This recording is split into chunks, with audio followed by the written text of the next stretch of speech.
All right, recording is in progress, and we have not done one of these in a while, but I think the last one we did was Gut three health. three was it no, three reasons you're Yeah, not the losing gut health weight. hormones and Yeah. environmental exposures. Yeah, three reasons you're not losing weight that have nothing to do with diet and exercise. That was a good one. That one got lengthy. Um, and if people are watching this, I can post that in the comments or post that here too. But today we're touching a subject that I think Gray has a little bit more experience with than me, but Mike has tons of experience with his with what he's done with some of his professions, and that is blood work, right? Um, what do you think the percentage is, Mike, of people who you would say, "Hey, when is the last time you got blood work done?" That would actually know the last time they got blood work done? Ooh, 25% maybe, one in four, Who maybe. here on this call has had the most recent blood work done? Ray. I had it. I had it a week and a half ago. Did you? Well, Did you? maybe it'd be the same. But yeah, I mean, you Yeah. guys know how long it took me to finally go. You guys had to like force me Yeah. in there. Yeah. It's not something I particularly enjoy, but like as soon as Mike texted me back, about your work looks great, I'm like, There we I go. feel Yeah. so much better. Yeah. Right. Yeah. And in our scope of what we do, um, me and Gray, obviously we don't read blood work. That's not, I mean, we're good at looking at it. I can see it and look at things and be very basic. But when it comes to really looking at blood work, that's kind of why we have Mike on our team, for referring people out, right? Um, we do great dealing with healthy people. When there's things going on deeper than that, we know our scope, that we send them to somebody that's good at what they do, right? And that does that, right? Um, but we have learned that getting blood work is extremely important. We push a lot of clients from a weight loss perspective when they start to struggle, when they're doing all the things they need to do. We trust them, they're consistent, they're not losing weight. We say, when was the last time you had blood work done? Right. And I guess we're going to answer three questions in this. Who should get blood work done, and how do I know if I need to get it done? Right. Very basic. Where do I go, and what do I ask for, and what should I expect? Right. Um, people don't have a primary care doctor a lot of times, right? I don't. Uh, yeah, I don't either. Yeah. I don't have this one person that runs my, I'm a skeptic. I don't want to go to a primary, That's right? why. I don't know if I want to go to a primary care physician to talk about my health, right? Um, but we have seen, and Gray have seen, people who have gone off to get blood work. Some things come back. They make some changes. They start losing weight. Mhm. Mike, you've probably seen a ton more of that than we have. Would you say, is that accurate? Yeah, and sometimes they get the labs and there's not as much there as they thought was going to be there, and they still lose the weight with the prior recommendation. So it goes both ways. Yeah, Yeah. I have a friend of mine who was having a hard time losing weight. She went to the doctor, got her blood work done, and was praying to the Lord that she had a hormone problems. She's like, it's just, I guess, that accountability piece, right? Like, you hope that you have hormone problems so the accountability doesn't fall back on your Or own just like to have an lack of answer. discipline. Yeah, to That's have an answer, Like with right? mine, I was like, I'm so ready for an answer Hmm. about why my skin looks the way it does. And of course, when Mike's like, your blood work's perfect, I was like, okay, cool, but like, what's wrong? Yeah. Right. Like what's Yeah. wrong with me? Well, right. I think you get a lot of females. I'm not right. Don't I don't want postmodernists to come back at me on this one. I don't want a lot of females um will have some hormonal issues, and when they're not losing weight, they'll say, "Well, my hormones are off." Hmm. And I've had people come to me, and we do consult calls with them, and I say, "Well, what do you think the reason is you're not losing weight?" They're like, "Well, my hormones." I'm like, "Well, when is the last time you had blood work?" They're like, "I never have." I'm like, "So how do Hmm. you know it's your, like, what's telling you it's your hormones then?" "Oh, I'm 45 and da da da da da da." Well, yeah, but we don't know that for sure, right? We don't know. It's just, it's kind of like a guy saying, "I'm not gaining any muscle. It must be my low T." And I'm like, Yeah, but you're doing yoga 4 days a week and you're a vegan, right? That's why you're not gaining any muscle, right? So, um, from this perspective, Mike, who should get blood work done, and how do I know if I need to get it done? I think as a general recommendation, if somebody's only complaint in terms of health is I can't lose weight, blood work is not the place you start. Okay. Maybe a component that you add on along the way. But if somebody's only thing that they're noticing in life that may be less than ideal is the lack of ability to lose weight, then I would start with a general framework of for the next 45 to 60 days, I need to have kind of principles that guide what I eat, when I eat, and how I eat. And I need to emphasize those principles consistently 6 out of 7 days out of the week, and then do that for at least 6 to 8 weeks. If I'm still not losing weight, then I need to make sure that there's also an activity component within there. Okay. If you're doing all that after 6 to 8 weeks and you're like, yeah, my weight's not moving at all, then it's probably a good idea just to get some general basic labs. And I'm talking maybe $20 or $30 worth of labs, not a huge Okay. workup. Okay. So this is, if you go to your doctor and you get a physical, he runs a CMP, a complete metabolic panel, a CBC, a complete blood count. He might run your lipid panel, which is your triglycerides, your cholesterol, and he might run a TSH, which is a thyroid marker. So really with those four things, if you paid for those labs at cost, you're probably looking at about $25, $30, something like that. If there's anything grossly wrong with that individual, those labs, and I'm talking about like disease status, those labs will Okay. kind of give you some indications of, oh, we probably should dig a little bit more. So you're telling me for under $40, somebody can get all the stuff they need done. They don't need to go Yes. get. They don't need not in the beginning, like an original blood work. Okay. Yeah, and so the way to understand this system from a higher level is if you go to your primary care and you say, "Hey, I want to get lab work done." If you haven't had a physical for the year, they will run those really basic labs and insurance will cover them. If you have had a physical for the year, insurance will likely bill you the lab cost of the labs, not the wholesale cost that providers pay. And so you can subvert insurance. And now a lot of labs will let you, if you go on LabCorp's website, you can literally pick and choose labs and just pay for them out of pocket. Again, LabCorp marks all those things up. So there's different ways to kind of approach this, but recognizing that if you go to your physician and you say, hey, I want these basic labs, these four that we talked about, and then I want to add on a vitamin D, and I want to add on these other thyroid markers, or I want to add on some inflammatory markers. As you start to accumulate more labs, there's two things you have to keep in mind. Number one is every single lab that a physician or mid-level provider runs, they assume liability for. So if they run something and it pops positive, or it's a non-descriptive marker, and so if it's positive, then you have to go run on these other markers, they now are liable for that, and they have to further work that up. Insurance then has to be aware of that workup. And so it's a much, much bigger, more complex problem versus them just saying, here's the basic labs, nothing was there, we're not going to go further. So that's the first piece to recognize, is that you're increasing the liability on the provider, which is fine, but that may be why they don't want to do that. And then the second piece is insurance in general does not care about your health. They only care about your lack of disease.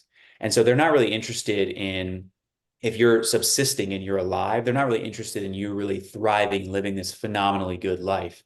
Now, there are some incentives that insurance offers to get you more active or to do these more healthy lifestyle habits, but those things don't necessarily pay for lab work. And so when you're going after these additional markers, for example, insurance doesn't really like vitamin D because the vast majority of people are deficient in it. So they'll say, we're not going to pay for that, even in a young, healthy individual, just so that you could know what that marker is. So the difference in cost is, I have a good friend of mine, he went to his doctor and his doctor was like, hey, let's just check a vitamin D. Insurance didn't like that. They charged him $235 for the marker. And I said, hey, you could have run that marker at cost for $18. So that's the difference in literally just paying the lab and saying, hey, LabCorp, I want this data. And then LabCorp says, here's the data. We're not going to interpret it. We're not going to do anything about it, but just here's the information. Versus you go to your provider, they bill insurance and they say, we want this data. And then your doc says, oh, your vitamin D looks good. The interpretation is what changes that, because now insurance gets involved. So recognizing how the system works, why your provider may not want to run the labs, and then how you can subvert that around insurance is another different piece of the puzzle, because every single marker you run that insurance sees, they have docs on staff that are seeing, what's there, what's not there. Is this person an increased liability to us as an insurance company as they're seeing more data about your health? So if you run labs outside of insurance, they don't see any of those things. And that's kind of another piece of the conversation, that if you really go digging on enough people, you'll find stuff, and that's going to increase insurance premiums, and everything else will subsequently go up. So just having all that in the back of your mind, it's important to understand how all this works to be an informed consumer and also get the data you need or you want. So if you knew the data you wanted, you could go to LabCorp and get everything you need for $50. If you knew the data that you wanted, you would ideally want to work with a provider who contracts with a lab that you can pay them wholesale, and then the lab will basically give them the information and they'll hand it back to you. Now, the average individual, if you just want to go LabCorp and pay for stuff out of pocket, there's a slight markup from LabCorp, but you could probably get those 4 markers that I described for maybe $75, but wholesale is going to be about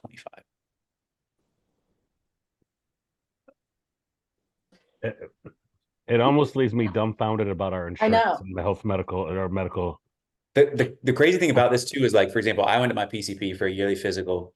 He ran all those basic labs, and then I saw on the insurance side what was actually billed to insurance. So a CBC, a complete blood count, which is a very, very basic standard lab. Insurance was billed from the doctor's office $75 for the lab. I can get the lab wholesale for $4. So that's what you're dealing with, like, as a consumer. These are the things that are happening. And that was the amount that insurance actually paid. That wasn't the, like, original price that was sent to insurance and it was negotiated down. No, that was what was actually paid. So $75 for a $4 lab. Man, this opens up a big whole rabbit hole where I almost want to go down another point with this conversation, but I won't. Right? I know. Like this is horrible. So that's educational for somebody listening, right? So back to the original question. If somebody is going 6 to 8 weeks of doing a laundry list of things, they're not losing weight. And I've seen that list, right? You sent that to me when I had a client that was like, I said, hey, my client wants to get some blood work. Can you help guide us? And he said, first do this for 6 weeks. And it was, you cut out dairy, cut out gluten, slept 8 hours a night, 100 grams of protein, did some sort of exercise. What were some other ones? Probably like 6,000 to 8,000 steps a day. See the 6 to sun. 8,000. Yeah, see the sun. Yeah. And you gave them the list of 6 to 7 things, and my client was like, well, that's a lot. I don't know if I can do that. And you're like, if this person has hormone issues or not, it's probably going to clear up the problem. I mean, that's such a key point that you hit on there, because so many times people want to get into the really esoteric weeds, and they're like, well, because my progesterone is low in the 3rd week of my cycle, that's what's causing all my weight issues. And it's like, scale way back out. Like, humans they are complex, but you also have to recognize that there's probably like 10 to 20 fundamental things that benefit every single human's health everywhere, and is going to regulate all those other systems in the body that we really like to focus on and get really granular with. So, I mean, it's a huge point right there. Okay. And I don't have this as a client anymore, but I think she got frustrated. But if you're out there trying to lose weight, one, control the things you can control. After 6 to 8 weeks, if that doesn't happen, you would recommend some sort of blood work, right? Mm-hmm. We talked a little bit about, you touched on, what about, okay, let me ask you this. Should there be, you know how they say after 45, every man should get or everybody after 45 should get like a rectal exam for prostate cancer. Is there any age markers for getting blood work done? Like, should you say everybody should get blood work at this age, this age, this age, or is this a year thing So interestingly enough, since you just brought it up, I'll just mention this, since I'm not sure of the age demographics of the males that watch this, but the digital rectal exams are actually no longer recommended for prostate cancer screening. It's just PSA, so it's just lab work. Okay. And this is just a complete kind of tangent, but since you mentioned it.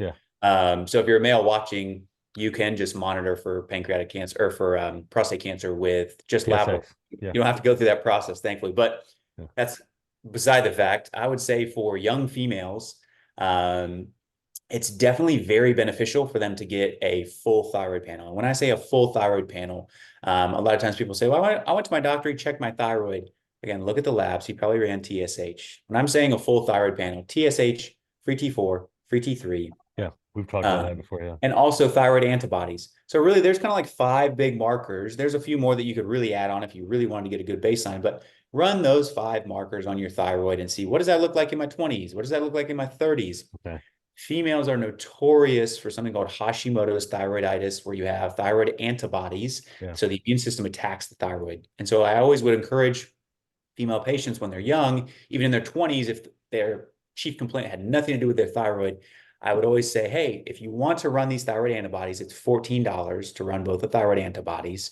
And even if they're not present, at least you know, in my 20s, I have a baseline of 0 antibodies. Because if you wait until you're 50 and you run the antibodies, those antibodies can be present for years, decades. And yet you have no idea how long they've been present, because all these autoimmune diseases have 3 stages. And I think I mentioned this in the past, but you can have antibodies with no signs and symptoms. They're just circulating. So the immune system is starting to basically upregulate and see your own tissue as a problem. And then you have the second stage where you have antibodies and you start to have symptoms. So you start to have maybe some hair loss, maybe you start to have some constipation, some dry skin, all of these sort of thyroid related symptoms. But again, the antibodies are the only thing that are starting to change. The thyroid function hasn't deteriorated yet. And then the third stage is you start to have antibody, or you continue to have antibodies, you have symptoms, but now you start to have destruction of the actual gland. So this is where people can get thyroid nodules. They can get thyroid goiter, where the thyroid really swells and the neck looks really puffy. Sometimes dentists will see this in patients first before even the doctor and say, hey, your thyroid looks kind of funny. When they're looking in your mouth, they'll see the swelling of the neck. And so as a young female, getting those antibodies is just crucial to have as a baseline to keep on kind of your own personal files. And then along with that, I would say with, sorry, I got some chili cooking in the background. Yeah. Along with that, I would say for males, kind of the one big thing that it never hurts to run is a free and a total testosterone, and just get some eyeballs on that. We know that in general, testosterone levels are starting to decline across the population at lower and lower ages, just in general. And there's a variety of reasons for that. But with males running that, you can start to see, when is my testosterone peaking? How much is it declining per year? And again, a free and total testosterone is going to be probably around $50, something like that. And then the other markers that are kind of good to just keep eyes on is a vitamin D, running that in the spring, when you start to come out of winter. How much did I lose over the course of the winter? Run it at the beginning of fall. So how much did I accumulate over the summer? And then you can kind of see, if this is the start in the fall, and then this is how I drop in the spring, this is about the amount that I'm going to need over the course of the winter. For some people, that's 1,000 IUs. For other people, that might be 15,000 IUs. Yeah. And so really large span of what people are going to need, but there's no, you'll see baseline recommendations, every adult needs 5,000 IUs. And you don't really know that until your labs come back, because there's 1,000 different factors that affect vitamin D metabolism. Well, And what helped me with that, Mike, is I get people all the time. They're like, hey, how much vitamin D should I take? And you've come black, and sometimes I just want to choke the hell out of you. But I understand what you're saying. I understand what you're saying. I'm just like, dang it, I know the answer.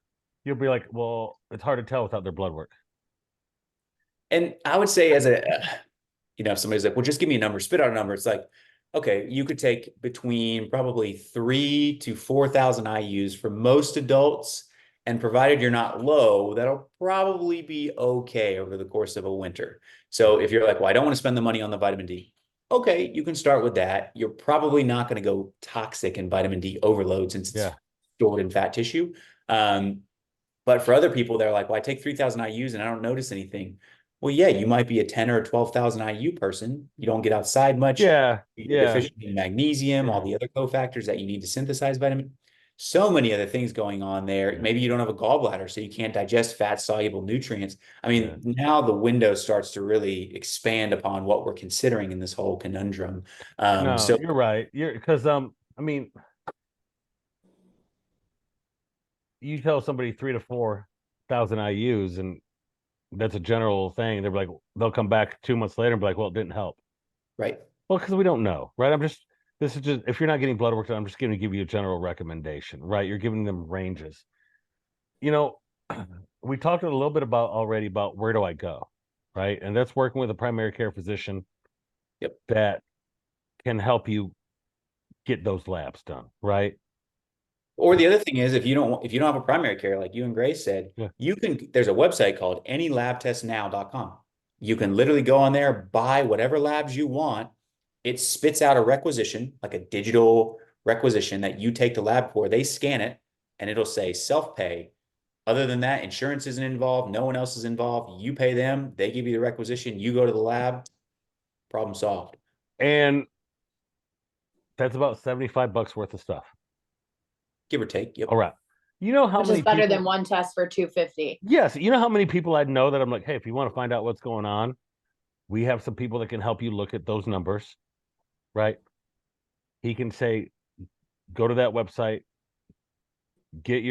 go get these labs for $75, and we'll schedule a conference call to go. We did that with a client of mine, and she was like blown away with the information me and you did, right? Mhm. We did it with another male client of mine, and you were pinpointing unbelievable things that he's like, yeah, that's me. Yeah, that's me. Yeah, that's me. Yeah, that's me. Yeah, that sounds accurate. And you're like, yeah, you need to do A, B, C, and D. And I'm just like, holy crap, right? That is a huge resource. And I'm going to toot our own horn.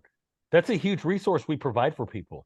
That is Mhm. unbelievable. And people think they have to go to their doctor. They got to get all these things. It's going to cost them $500. Now, if you're going to go get a Dutch test, right? That's going to run you some cash, right? Sure. But it's more of a specific hormone profile, right? Mhm. But for the basic stuff for $75, we could walk you through how to get your stuff done. Get a conference call together, go over it, give you some recommended changes.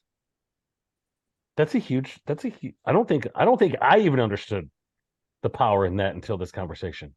To be honest with you, right? Um, man, for $75, you can figure that out, right?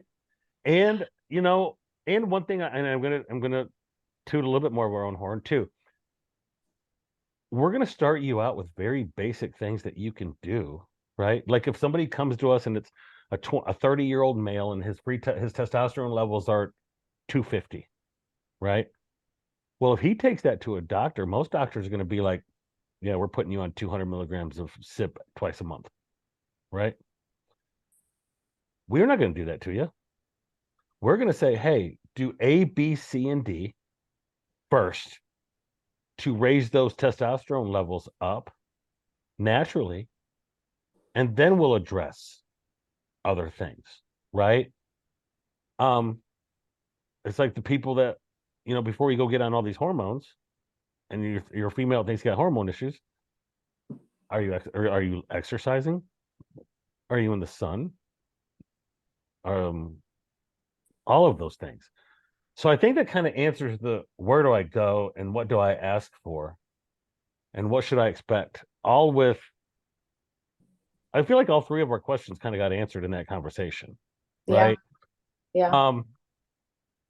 And I think if you're out there and you're listening to this, I would highly recommend you to contact us and let us help guide you through a $75 worth of blood work, right? It's not big, it's not scary, right? Gray's afraid of needles, is scared her, But right? I mean, it's not like I can get tattoos all day long. It's when something comes out of me that I don't enjoy. I don't Just like that part. the ink going in is fine. It's the The ink blood going in going is out. fine. The blood coming out is not my thing. Yeah, no, I just can't I watch. I can understand. just do Yeah, this. yeah. Great. We have we promised to do these all in 30 minutes. We're Yeah. gonna do 3 videos on hormones. We got 7 minutes left. I would like for you to finish this with your client, and you don't gotta use names, that ended up going and getting blood work done and came back with her inflammation markers off. I And mean, what yeah, Mike she had did. already gotten that blood work done, but it was identifying, like, she's been working with me now for over a year. We've had bumps in the road, things like that. Like, there's been months of inconsistency. But when we finally like were able to take a deeper look into blood work and just kind of see any other inflammation going on, we were made able to make like a recommendation based on the inflammation and based on, you know, what she needed inside of that, her lifestyle, I guess, in Yeah. order to make progress, because And she had done the eating better and tracking food yeah. and all of that stuff. You'd So we said were she'd at a done great loss. on it. She'd done great Yeah. on the plan. She's Yeah. followed. She was 80% consistent. She kept a calendar. Yeah. Her inflammation markers came back as pretty high, right? You went to Mike. Mike gave her like 2 or 3 changes to make in her diet, Mhm. right? And what happened? Losing weight. She's lost 10 pounds now Right? in a few months. Yeah. And this the woman could have been banging her head against the wall saying, I've been doing everything right, Forever. been doing everything right, been doing everything right. And she was, right? Yeah. Usually when Yeah. people are saying I'm doing everything right and you start looking deeper, they're not, right? They're not tracking calories correctly. They're not as consistent as you think. That's the first place you go to is, are you being consistent and are you being Yeah. compliant, right? Yeah. And you trusted her. And then her inflammation markers came out. Mike had her do 3 things. She started losing weight. Mhm. If she never got blood work, where would she be? We'd probably be looking at the same thing. It's like, why is this happening? And it's a back and forth of, well, are you being consistent? And she'd probably Are you quit. doing the And things she'd quit. required to you? Yeah. She'd quit. But it's also, I think we always have to remember too that like the greatest thing about this and what Mike has brought us is like a greater understanding and education on how to do this in a natural way, that you're restoring yourself in a natural way. Mhm. So like we literally stressed on getting rid of your stress, eating the correct amount of food and the right things, making sure that you're sleeping, making sure that you're getting outside, making sure that you're moving, like the 5 most basic things that you can do. Yes, they're complicated and it's hard, but if you can do those 5 things, like you will get better. Unfortunately, You know? unfortunately, our culture says what? Take a pill, right? Take a pill. Hey, Yeah. if you're not sleeping well, here's an Take a ambulance, pill. Mhm. which is scary. I think the other key thing to emphasize too is like going back to your earlier point, Josh, is like people may watch this video and they're like, okay, so these are just very generic things that you're saying. You got to be active, you got to eat well. Mhm. But so let's get even more granular. So they're like, what are the actual things that you did? People always want to leave people hanging. Sign up, put your email in, and we'll send you the 3 things. Here's the 3 things that we did. Number 1 is I said, hey, Gray, maybe just shorten the eating window a little bit. So Yeah. what does that even do? We didn't tell her to take any fancy supplement. She's not on any anti-inflammatories, nothing like that. Nope. It was shorten the eating window. So that was step number 1. What does that do? That allows more time from a biochemical level for your immune system to go in and kind of clear out the debris, kind of sweep the house, the butler functions around the body. That's step 1. Step 2 was we tried to push kind of more of that food around her more active window throughout the day. And then we also made sure that we really well regulated her blood sugar during that window. And she wasn't having these really large swings up and down.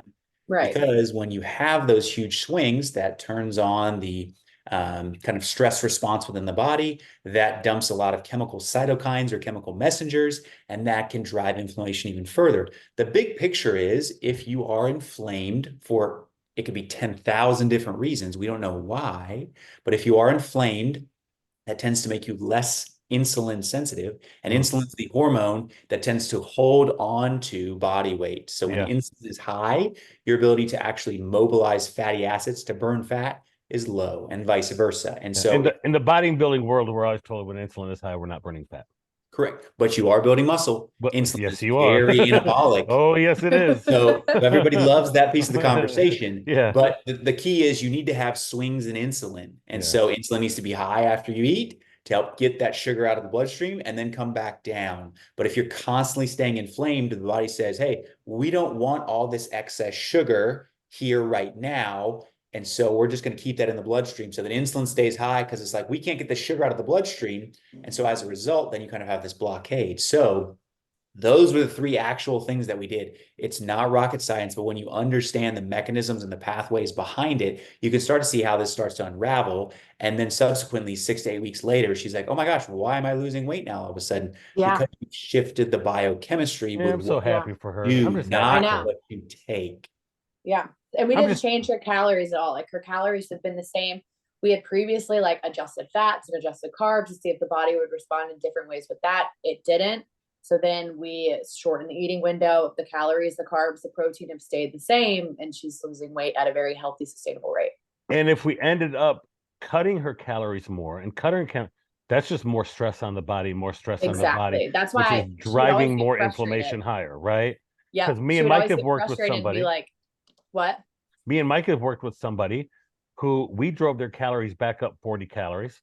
Yeah. Started addressing sleep, stress, all kinds of lifestyle factors. In 6 weeks, those lifestyle factors started to improve. Then we Mhm. started addressing her calories. Then she started losing weight. Then she started changing shape. Yeah. We have to back up and punt sometimes with these people, Yeah. right? Yeah. You have to understand. And one thing I've learned from Mike, healthy bodies can start burning fat. We've had clients, and Mike's looked at blood work of a client of mine before, and he's like, hey, we're trying to burn fat when this person's in a disease state. Ain't going to work. Yeah. Not going Right? to happen. We got to get back to baseline, which is literally a large population of our people. You just need to get back being a healthy, sleeping, eating, moving human. Mhm. And you're coming to us to lose weight when you just need to get Healthy. functionally healthy first. Exactly. They don't want to hear that. I know. They don't. They I don't. They know. want somebody to tell them what to do so they can lose 15 pounds. Big takeaway is if you are not metabolically healthy, so if you are in a state of dis-ease at any level of a cellular metabolic state, you will not have energy to expend to lose weight, and your body will not want to exert extra calories out for you to lose weight. So just keep that in mind. If it's like, why am I not losing weight? Well, go back to step 1 for 6 to 8 weeks. If you've done that, and think about what are the other things in my life that feel off? Do I have skin issues? Do I have digestive issues? Do I have joint issues? Do I have brain fog? Do I not sleep well? Am I pre-diabetic? Mhm. All of those things are related. None of Yeah. it exists in isolation. The body always talks to one another. Yeah, because it is it, and we can get into this later because we got 1 minute left. One more video. We got to do another video. Video 2. We will. We got the video. It's not just calories in, calories out, right, guys? No. Like it's more complex than that. Way more. Is that the mechanism that drives it? Sure, Part of it. but it's not the ending. Well, like Mike says, you are what you absorb, not what you eat. Yeah, You are what yeah. you absorb. Well, guys, that's a 30-minute video, and we're gonna do 2 more, and I'm gonna post this and get it out and get some comments, and I think this is a great one. So, I appreciate you guys. I'll let you know when we get it out. Perfect. All right, guys. Bye. Bye now.